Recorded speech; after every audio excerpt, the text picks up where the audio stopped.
Hello guys, welcome back to YouTube channel agriculture and GK. मेरा नाम है श्रेया मंडल और आज मैं technology mission in agriculture targeting डेप से एजीएम टेक्निकल 2021 को लेकर आई हूँ।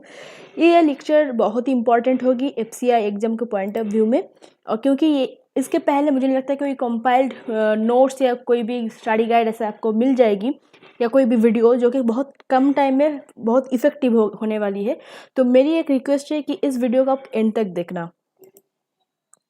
चलिए आज पहले स्टार्ट करते टेक्नोलॉजी मिशन इन इंडिया। इसका ब्रीफ हिस्ट्री की जो कि इनिशिएट हुआ था 1987 में, जो राजीव गांधी जी ने बहुत इनके जो कंसेप्ट लाए थे उन्होंने लाया था। और जो कोर फोकसेस एरियाज था जो कि drinking water, literacy, immunization, telecommunications, oil seed crop and dairy production. तो एग्रीकल्चर, हॉर्टिकल्चर के लिए और लाइफ स्टॉक फार्मिंग के लिए oil seed crop and dairy production में जो जो टेक्नोलॉजी जो स्कीम लाया गया था time to time government of India की तरफ से सेंट्रली या स्टेट वाली, वो सब हम लोग आज के लेक्चर में डिस्कस करने वाले। उसके पहले एक आइडिया ले लेते हैं कि टेक्नोलॉजी मिशन को ज़रूरत क्या था।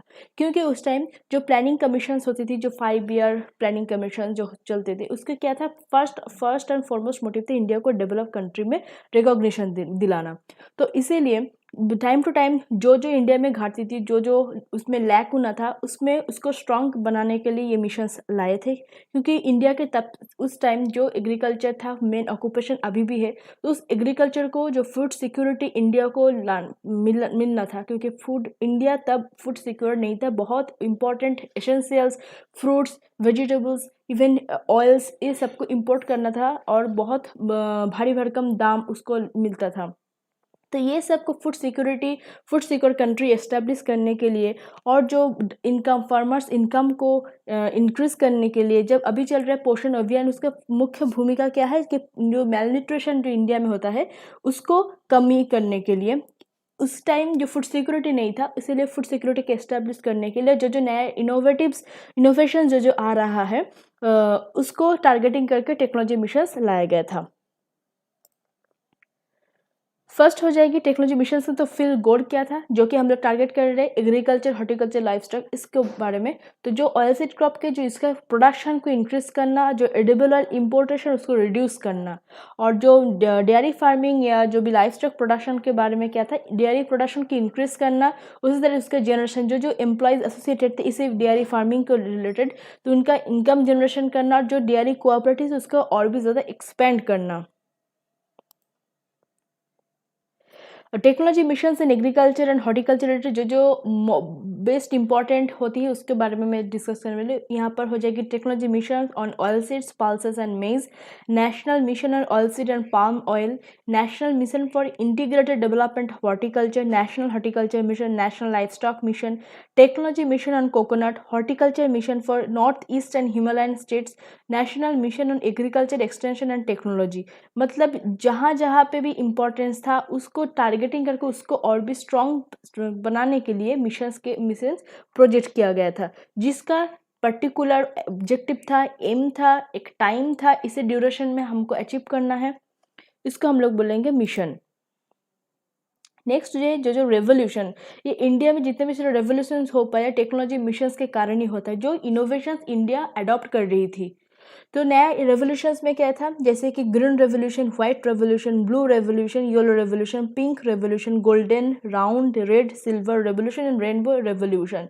जो कि ग्रीन रेवोल्यूशन पर्टिकुलरली था सीरियल्स के ऊपर, जो व्हीट के ऊपर था। तो उस टाइम पे जो जो भूल, जो जो गैप लाया था, और जो कुछ कंसाइन, जो कन्फाइंड जो रीजन था, पंजाब, उत्तर प्रदेश, हरियाणा, इसको टारगेटिंग करके उसके बाद उसी गैप को मिनिमाइजनलाइज करने के लिए और भी ऑल ओवर इंडिया में इसको प्रोडक्शन को बूस्टअप करने के लिए, इंक्रीज करने के लिए तब आया था रेनबो रेवोल्यूशन या ग्रीन रेवोल्यूशन 2.2, ऐसे भी आप लोग बोल सकते हो।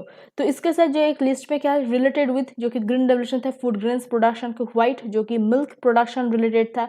उसी तरह जो गोल्डन रेवोल्यूशन था एप्पल और फ्रूट प्रोडक्शन के लिए, राउंड रेवोल्यूशन प्रोडक्ट प्रोडक्शन के लिए, रेनबो रेवोल्यूशन के overall holistic development of agriculture and allied sectors, और जो येलो रेवोल्यूशन था वो था ऑयल सीड प्रोडक्शन का। अब उसका टाइम देखिए, इसका पीरियड क्या था, कमेंसमेंट पीरियड था 1986 टू 1987, और टेक्नोलॉजी मिशन से इंडिया का ये इनिशिएटिव कब लिया गया था, 1987 में। तब देख सकते हो, कोरिलेट कर सकते हो कि जो भी है ये 5 ईयर कमीशन को प्लानिंग करके बनाया गया था। और उसी के साथ जो जो फादर ऑफ रेवोल्यूशन है उसका भी मैं मेंशन किया हूँ।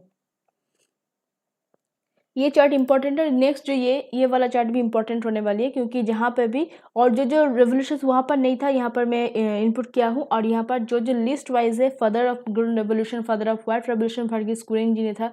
Milkman of India Verghese Kurien को बोला जाता था। फादर ऑफ ब्लू रेवोल्यूशन जो कि अरुण कृष्णन था। इंड्यूसिंग ब्रीडिंग हीरालाल चौधरी था। और जो पिंक रेवोल्यूशन के लिए दुर्गेश पटेल, गोल्डन रेवोल्यूशन के निरपाक तुटेज, एंड रेड रेवोल्यूशन के लिए था विशाल तिवारी। उसके बाद जो येलो रेवोल्यूशन के जो फादर, उसका हम लोग बाद में डिस्कस करेंगे अलग से। नेक्स्ट जो technology mission on oil seed pulses and मेज, इसको शॉर्ट फॉर्म क्या है, TMOPM। तो जब भी क्वेश्चन में TMOPM बोला जाता है तो आपको समझ लेना पड़ेगा कि ये technology mission on oil seed आएगा, उसमें पल्सेस भी आएगा, ये मेज, ये ग्रेजुअली एडॉप्ट हो गया था। फर्स्ट ऑफ ऑल TMO था जो कि technology mission on oil seed में ही था, जो कि लॉन्च किया गया था 1986 में। इसका एम क्या था, फर्स्ट एंड फॉरमोस्ट एम था कि to increase the production of the oil seeds to reduce the import, जो कि बाहर कंट्री से, जो फॉरेन कंट्री से इम्पोर्ट करना पड़ता था इंडिया को। नेक्स्ट, ना सिर्फ इम्पोर्ट को मिनिमाइज करना, उसके साथ क्या, साथ ही साथ self sufficiency in the edible oils, इतना सेल्फ सफिशिएंट बनना पड़ेगा जो कि इंडिया खुद एक्सपोर्ट कर पाएगा, और जो फॉरेन एक्सचेंज जो वैल्यूज है फॉरेक्स मनी को इंडिया उसको इन्फ्लो कर सकता है, अर्न कर सकता है। तो उसी तरह जो इसी मिशन में बाद में जो एड अप किया गया है मेज, पल्सेस एंड ऑयल पाम, जो कि वेजिटेबल्स में हो जाएगा, ऑयल पाम को भी। फर्स्ट ऑफ ऑल इसका शुरुआत हुई थी only with oil seeds. Next जो है ऑब्जेक्टिव क्या था, ऑब्जेक्टिव में क्या था, to reduce the import of edible oils by the end of the 7th plan, मतलब 1990 उस टाइम के हिसाब से 7th प्लान के, to achieve the self reliance during the course of the 8th plan. अब समझ सकते हो कितने इंपॉर्टेंस है। अब ऑब्जेक्टिव डिफाइन किया गया था, उसके उस ऑब्जेक्ट को बेस्ड ऑन आपको काम करना पड़ता था। This mission was necessitated because apart from petroleum products, edible oils accounted for the largest drain on India's foreign exchange resources, जो मैं अभी बोल रही थी। During the period of 1981 to 86, India imported ₹3,884 crore worth of edible oils, and heavy outflow of foreign exchange could not be expected to continue without serious consequences for the economy, considering that the consumption of edible oils grew by approximately 4% compound पर annum। मतलब India में उस time क्या हो रहा था, एक तो इंडिया सेल्फ सफिशिएंट नहीं है, जो भी इम्पोर्टेंट था, जो भी नीड था, उसको बाहर कंट्री से इंपोर्ट करना पड़ता था, और साथ ही साथ ये भी देखा रहा है कि कंजम्पशन ऑफ एडिबल ऑयल भी ग्रेजुअली इसके इंक्रीज हो रहा है, पर एनम एनुअली 4% इंक्रीज हो रहा है। मतलब इंडिया को कितना प्रेशर था प्रोडक्शन के लिए। तो फंक्शंस ऑफ TMOP मतलब technology mission of pulses and pulses, जो इसका एनकरेज में क्या था, encourage the farmers to grow more oil seeds and pulses. और इसके लिए क्या किया गया था, फंक्शंस क्या किए थे, financial assistance for purchase of the breeder seeds, foundation seed को प्रोडक्शन करना, उसका सर्टिफाइड सीड्स को प्रोडक्शन करना, उसके साथ ही साथ डिस्ट्रीब्यूट करना टू द फार्मर्स। फिर सीड मिनिकेट जो कि ट्रायल्स किया जाता था, food plant protection, chemicals, equipments and weedicide, मतलब हर किस्म का फिनेंशियल असिस्टेंस देना, इनकरेज करना फार्मर्स को। नेक्स्ट जो था स्कीम्स अंडर TMO, इसमें जो technology mission of oil seed, सिर्फ ऑयल सीड के ऊपर जो स्कीम था, उसके जो माइक्रो मिशंस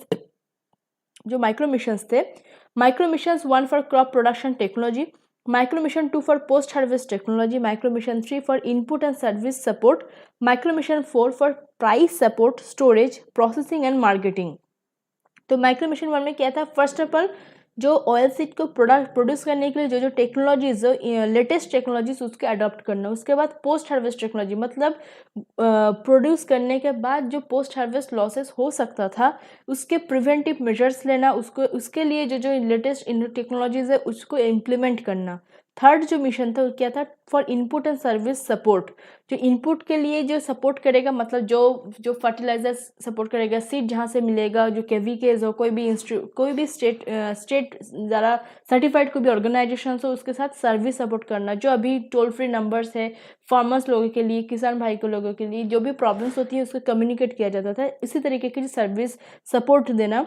और plus price support, storage and processing and marketing, मतलब इनपुट्स खरीदने के लिए प्राइस सपोर्ट, फिर उसको स्टोरेज मतलब पोस्ट हार्वेस्ट लॉस को मिनिमाइज करने के लिए, उसके बाद उसका कंजम्पशन को और भी ज़्यादा इंक्रीज करने के लिए और भी प्रमोट करने के लिए उसका प्रोसेसिंग सही तरीके से, और उसके बाद जो मार्केटिंग करना जो कंज्यूमर के प्लेट में मैंडेटरीली पहुँचे। नेक्स्ट जो है अब आएगा ऑयलसीड पल्सेस एंड मेज, और इसमें क्या क्या था, ऑयलसीड प्रोडक्शन प्रोग्राम ये स्कीम था। नेक्स्ट जो था national pulses development projects, accelerated maize development programme, post harvest technology, oil palm development programme, national oilseeds and vegetable oil development board, tree borne oil seeds. तो ये सब कुछ ये schemes को मर्ज करके TMO PM के अंदर किया गया था। और ये सब आप हर एक चीज़ देख सकते हो कि ऑयल सीड के लिए था, एक पल्सेस के लिए था, एक मेज के लिए था। ये तीनों के अंदर एक एक मर्ज करके बनाया गया TMO PM। और उसके साथ जो पोस्ट हार्वेस्ट टेक्नोलॉजी हर एक 3 प्रोग्राम में थे, ऑयल पम्प अलग से लाया गया था, और जो ऑयल सीड्स है vegetables oil development board, tree born जो ऑयल सीड्स है उसको भी लाया गया था इसी स्कीम के अंदर। तो यहाँ पर आएगा फादर ऑफ येलो रेवोल्यूशन, जो वहाँ पर और भी फादर्स ऑफ रेवोल्यूशन है, तो येलो रेवोल्यूशन की भी अलग से इम्पोर्टेंस है, जो कि था जो उनके नाम थे सैम पित्रोदा। तो 9 मेजर ऑयलसीड क्रॉप्स में क्या था, soybean, groundnut, mustard, safflower, sunflower, sesame, castor, linseed and niger of India. India में जो 9 मेजर ऑयलसीड क्रॉप होते थे यही होते, इनमें से groundnut it is the most important oilseed crop. Next जो है the most important achievement of the TMO। अब पूछा जा सकता है कि इतना सारा ऑब्जेक्टिव्स, इतना सारा स्कीम बना के फ़ायदा क्या हुआ। द मोस्ट इंपॉर्टेंट अचीवमेंट क्या था कि initiation of the integrated policy on the oil seeds and the consequent market intervention operation and which has formed in itself the most effective intervention in the sector। मतलब इसी के अंदर जो integrative policy भी लाया गया था, और मार्केटिंग के लिए, मार्केटिंग ऑपरेशंस के लिए भी 2 स्कीम लाया गया था, और ये स्कीम को और भी सक्सेसफुल बनाया गया था। National mission on oil seeds and palm oil, इसका ऑब्जेक्टिव क्या था, production of the vegetable oils source from the oil seeds, oil palm and tree borne oil seeds के लिए ये मिशन लॉन्च किए गए थे, जिसका स्ट्रेटेजी क्या था, increasing the seed replacement ratio with focus on the variety replacement. मतलब सीड रिप्लेसमेंट रेशियो को इंक्रीज करना, increase the irrigation coverage, diversification of area from low yielding cereals and intercropping, use of fallow land, expansion of cultivation in watershed and wastelands, enhancing the procurement of oilseeds, उसका collection, उसका processing करना अलग से tree born जो oilseeds होते थे उसका, और जो भी फैलो लैंड मतलब जहाँ पे कोई कल्टीवेशन नहीं हो रहा है उसी लैंड को भी यूज़ करना, क्योंकि उस टाइम लैंड को भी अच्छे से यूज़ नहीं किया जाता था, जो फर्टाइल था उसको ही सालों भर सेम किस्म का, क्योंकि उस टाइम ऑलरेडी ग्रीन रेवोल्यूशन हो गया था, तो व्हीट राइस ही कल्टिवेट होता था। ये सब को फार्मर उतना ज़्यादा इंपॉर्टेंस नहीं देते थे, सोचते थे कि ये सब में उतना पैसा नहीं आ सकता, या उनका कुछ फैम या कुछ हो सकता है, मिथ हो सकता है, तो इसीलिए ये सब मिशन लाया गया था। इरिगेशन कवरेज ऑल्सो आप देख सकते हैं, इंटरक्रॉपिंग भी अभी इस टाइम पे भी स्ट्रेटेजी में लाया गया था। नेक्स्ट है integrated scheme of the oil seeds, pulses, oil palm and मेज। अब यह हो गया इंटीग्रेटेड, इसका क्या था, क्रॉप डाइवर्सिफिकेशन। हर एक स्कीम का अलग अलग आपको मैं जहाँ पे एम मेंशन कर रही हूँ उसके मतलब एग्जाम में इंपॉर्टेंट है। तो integrated scheme of oil seed, pulse, oil palm, मेज। इसका इंटीग्रेटेड स्कीम का क्या मेन एम था, प्रोमोट द क्रॉप डाइवर्सिफिकेशन, ना सिर्फ ऑयल सीड, क्योंकि ग्रीन रेवोल्यूशन में हम लोगों का एक गलत फहमी थी या कुछ हो गया था कि सिर्फ हम लोग व्हीट और राइस को इंपॉर्टेंस देने लगे थे, और तब इसको क्रॉप डाइवर्सिफिकेशन प्रमोट करने के लिए ये स्कीम लाया गया था, जहाँ पे oil seeds production program, oil palm development programme, national pulses development program, accelerated maize development program, ये चारों प्रोग्राम को एक साथ इंटीग्रेटेड स्कीम में बनाया गया था, जो कि नाम उसका हुआ था आइसोपॉम। नेक्स्ट जो है national mission for integrated development of the horticulture. अब अभी तक हो रहा था अलग से ऑयल से ये सब, अब होगा हॉर्टिकल्चर में जितने सारे क्रॉप्स है सबका इंटीग्रेटेड डेवलपमेंट, जो कि सेंट्रली स्पॉन्सर्ड स्कीम था, लॉन्च हुआ था 2014 to 2015 में, जो कि holistic development of horticulture in the country during the 12 plan, ये था इसका एम। इसके ये जो इंटीग्रेट किया था क्या क्या, national horticulture mission for north east and Himalayan states, national bamboo mission, national horticulture board, coconut development board, central institute of horticulture Nagaland. तो आप देख सकते हो जो भी ये ऑलरेडी ये सब स्कीम्स अवेलेबल था, ये प्रेजेंट थे, ये सब कुछ स्कीम को एक साथ इंटीग्रेट करके ये नया स्कीम बनाया गया था, national mission for integrated development of horticulture, और इफेक्टिव बनाने के लिए। अब आया है कॉटन, कॉटन जूट सबके लिए अलग अलग टेक्नोलॉजी मिशन लाया था, जो कि कॉटन जूट क्या थे, एक कैश क्रॉप है। To improve the yield and the quality of the cotton, क्योंकि कॉटन अगर हम लोग सेल्फ सफिशिएंट बन पाए तो हम लोग कॉटन को एक्सपोर्ट भी कर सकते हैं, क्योंकि इंडिया के कॉटन अलग क्वालिटी का होते हैं। To increase the income of cotton growers, to improve the quality of the processing of the cotton. तो तीनों एम है, एक है कॉटन का यील्ड और क्वालिटी इंक्रीज करना, फिर है जो कॉटन ग्रोअर्स है उसका इनकम इंक्रीज करना, और जो थर्ड इंपॉर्टेंट है ना सिर्फ cotton production, cotton processing quality को भी इम्प्रूव करना पड़ेगा। और जो 4 सबमिशंस थे under the technology mission on cotton, ये था cotton research and technology generation, transfer of technology and development, development of market infrastructure and modernization. पहले जो रिसर्च टेक्नोलॉजी को जनरेट करना, क्योंकि कॉटन के ऊपर सिर्फ फोकस करके कॉटन के ऊपर जो जितना सारा R&D कर पाए उसके ऊपर। नेक्स्ट जो उसका ट्रांसफर ऑफ टेक्नोलॉजी, सिर्फ लैब टू लैंड, ना सिर्फ लैब में उसको लैंड में फार्मर्स के लोगों के लिए भी उसके जो अप्लाई करने के लिए उसका डेवलपमेंट करना, फिर मार्केट इंफ्रास्ट्रक्चर बनाना, कॉटन जैसे बिक पाए इसको, ये सब के लिए मार्केट इंफ्रास्ट्रक्चर इंपॉर्टेंट था। फिर है मॉडर्नाइजेशन को एडॉप्ट करना या प्रोत्साहित करना। नेक्स्ट जो national mission on agricultural extension and technology, ये सबसे भारी भरकम मिशन था, क्योंकि ये सब कुछ को एक साथ मिला गया था कि restructure and the strengthen the agricultural extension to enable the delivery of appropriate technology and improve agronomic practices to farmers. तो एग्रीकल्चरल एक्सटेंशन एजेंट को जो काम है उसको और भी रिस्ट्रक्चर करना, स्ट्रेंथन करना, जो कि extension agent can deliver the appropriate technology and improve agronomic practices जिनको ज़रूरत होगी टू द फार्मर्स। ऑब्जेक्टिव क्या है, to make the extension system farmer driven and farmer accountable. बहुत इंपॉर्टेंट एक लाइन है। तो national mission agriculture extension and technology, इसका ऑब्जेक्टिव क्या था, जो एक्सटेंशन सिस्टम था उसका फार्मर ड्रिवन करना, फार्मर का जो नीड है उसको बेसिस करना, फार्मर जो अकाउंटेबल है उसको ऊपर उसको बेसिस करना करके उसको पहुंचाना। इसका सबमिशन में हो जाएगा submission on agricultural extension, submission on seed and planting material, agricultural mechanisation, plant protection, plant quarantine.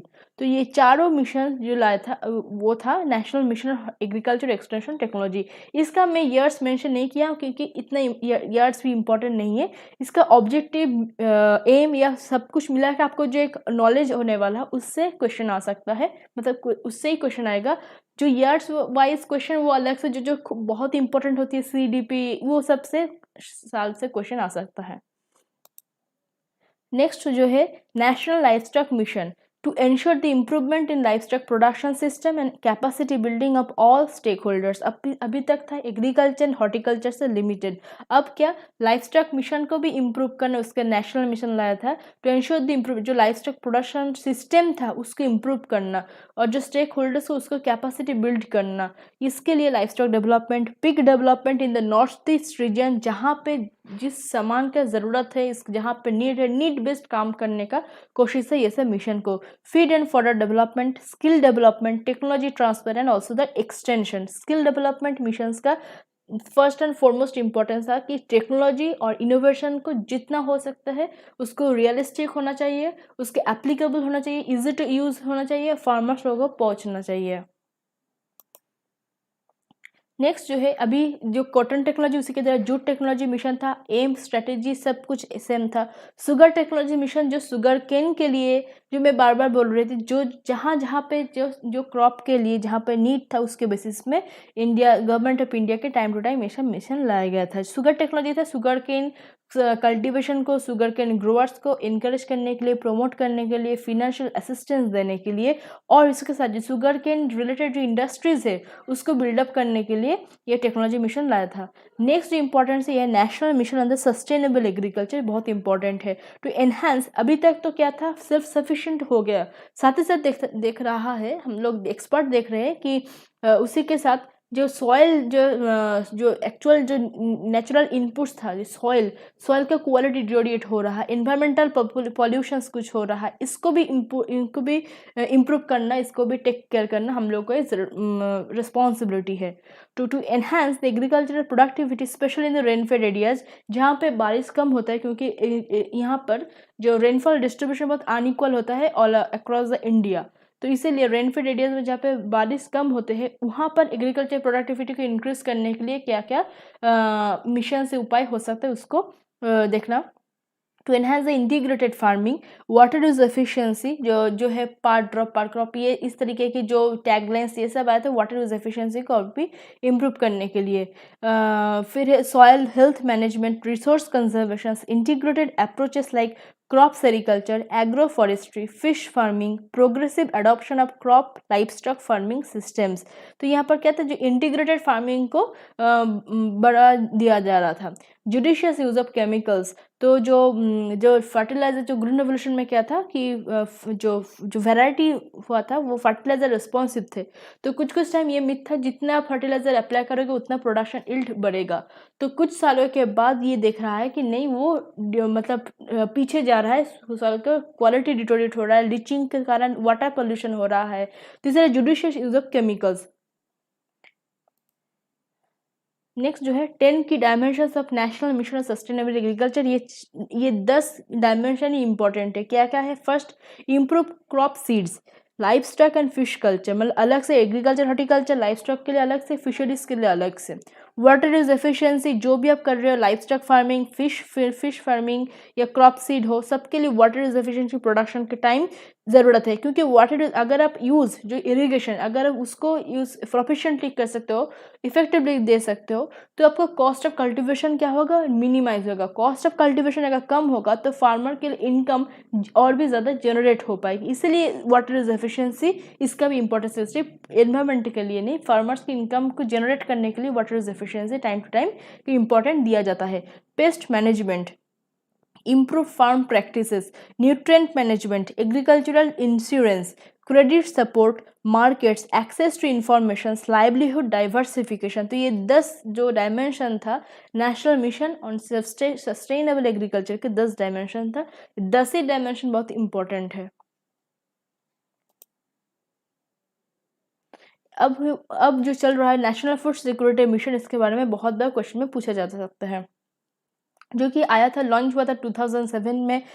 जो मैं बार बार बोल रही थी, फूड सिक्योरिटी नहीं था इंडिया में उस टाइम पे।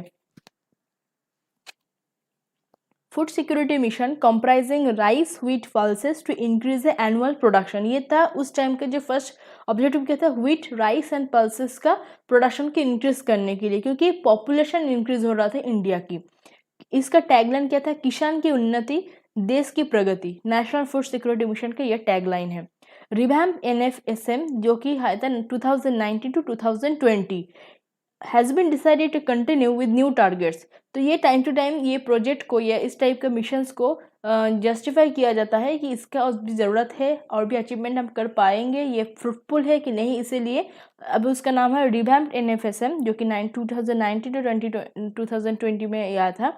Decided to continue with new targets, जो कि अचीव जो 13 million tons of additional food grains production comprising of rice 5 million tons, wheat 3 million tons, pulses 3 million tons, nutri cum coarse cereal, जो कि यहाँ पर पोषण अभियान जो चल रहा है, इसके कारण जो कोर्स सीरियल्स, जो मेज, बर्ली, मिलेट्स, इस तरीके की जो न्यूट्रास्यूटिकल्स है, उसका भी उसका कंजम्पशन, उसका जो ग्रोअर्स है उसको प्रमोट किया जा रहा है। सेम मिशन का ऑब्जेक्टिव सेम है, जो कि 2 मिलियन टन। सब देख सकते हो अलग अलग से क्रॉप डाइवर्सिफिकेशन कैसे बनाया जा रहा है। और जो अब इसके FCI के इसके इम्पॉर्टेंट है, क्योंकि नेशनल फूड सिक्योरिटी इंडिया पे जब फूड सिक्योरिटी हो गया है, ये कंडीशन हो गया, अब FCI क्या करते हैं, यहाँ से जो खरीद देते जो गवर्नमेंट ऑफ इंडिया को प्राइस को, उसके बाद उसको खुद के जो स्टोरेज हाउस में उसको मेंटेन करते हैं। और जो PDS जो पब्लिक डिस्ट्रीब्यूशन सिस्टम है, टारगेटेड TPDS जो टारगेटेड पब्लिक डिस्ट्रीब्यूशन सिस्टम है, उसके तौर से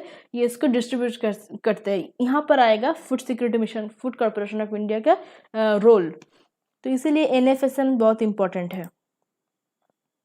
national mission on food processing, तो अब अभी तक चल रहा था प्रोडक्शन, प्रोडक्टिविटी, क्वालिटी, यील्ड। अब उसके बाद फूड प्रोसेसिंग के भी अलग से एक मार्केटिंग हो रहा है, मार्केट एस्टेब्लिश हो रहा है इंडिया में, to spread the message of significance of food processing for enhancing agricultural productivity and also the farmers income in the country. National mission protein supplement, जो कि राष्ट्रीय कृषि विकास योजना के अंदर था, protein supplement. National saffron mission, ये भी अभी बहुत इंपॉर्टेंट है, जीआई टैग भी मिल गया है सेफ्रॉन को कश्मीर का। To improve the saffron farming, और जो यहाँ पर जो पर्टिकुलर रीजन है पंपोर रीजन, जो कि जाना चाहते हैं सेफ्रॉन बॉल ऑफ कश्मीर, ये से क्वेश्चन आ सकता है, is the main contributors of saffron production. सब कंपोनेंट ऑफ राष्ट्रीय कृषि विकास योजना, ये भी था, सेफ्रॉन भी राष्ट्रीय कृषि विकास योजना के अंदर था, और जो प्रोटीन सप्लीमेंट ये भी राष्ट्रीय कृषि विकास योजना के अंदर था। यहाँ पर क्वेश्चन जो है सेफ्रॉन बॉल ऑफ कश्मीर, ये था पंपोर रीजन ऑफ इंडिया, जो कि कश्मीर पे सिचुएटेड है। तभी तक जो भी मिशंस, जो भी लाइंस में यहाँ पर डिस्कस किया, हर एक लाइन बहुत इंपॉर्टेंट है। अलग से आप बहुत सारे, आप 25, 26, 28 के हर एक, आप यहाँ पर तो थीसिस नहीं लिखने जा रहे, आप सब्जेक्टिव भी क्वेश्चन नहीं है, ऑब्जेक्टिव टाइप क्वेश्चन है। जो जो इंपॉर्टेंट है उसको आपको मतलब उस क्लैरिटी आपको पढ़ना पड़ेगा। जो मैं एक बार आप लोगों के लिए बोल सकती हूँ कि एफसी एजीएम के टेक्निकल के लिए एग्रीकल्चर जीके जो कोर्स लॉन्च किया है, अभी तक ऑलरेडी बहुत सारे स्टूडेंट इस कोर्स परचेस करके जो व्हाट्सएप प्रीमियम ग्रुप है ज्वाइन कर चुके हैं, साथ ही साथ उसका प्रिपरेशन चल रही है, जहाँ पे आपको मिल जाएगी 1 ई बुक कंप्लीट 1 वीक, जहाँ पर सब कुछ सिलेबस मिला के आप जो रिवाइज करने के टाइम आपकी हेल्प करेगी। उसके साथ general aptitude, relevant discipline, management ethics, जो भी है सिलेबस वाइज उसका मिल जाएगा। जो जो सिलेबस है सब कुछ आप देख सकते हो। मटेरियल्स मिलेगी प्रीवियस ईयर क्वेश्चंस बेस्ड, ना सिर्फ ऐसे मन से आया क्वेश्चन लिख दिया। और जितने भी वीडियो लेक्चर्स यहाँ पर होती है, ये अलग से जो भी मिलता है, तो उसके भी पीडीएफ आपको मिल जाएगा, क्योंकि टाइम आप कितना वीडियोस, आप कितना आप नोट्स बनाओगे, इसीलिए वीडियो लेक्चर्स और पीडीएफ को आप इसको मिल जाएगा अगर आप इसको लॉन्च परचेस कर सकते हो तो। जो कि मिस्टर अश्विनी कुमार जो एफसी एजीएम में सक्सेसफुली अभी पोस्टेड है, जिन्होंने इसी एग्रीकल्चर जी के चैनल से जुड़े हुए थे और जुड़े अभी भी रहे, तो उनका भी टेस्टिमोनियल रिपोर्ट आप एक बार देख सकते हो, इस चैनल पे अवेलेबल है। आई होप ये वीडियो लेक्चर सीरीज जो मैं लेके आ रही हूँ आपके लिए यूजफुल रही होगी। आप कोशिश कीजिए आपकी तरफ से 100% प्रिपरेशन रखने के लिए टाइम टू टाइम, जो कि आप जो मेमोराइज करने के लिए जो रिवाइज कर रहे हो, आप इसी वीडियो को और एक बार देख लो खुद के लिए, और अगर आपको चाहिए तो आप कोर्स ज्वाइन कर सकते हो। Thank you for watching. फिर मिलेंगे नेक्स्ट वीडियो में नया कुछ टॉपिक लेकर।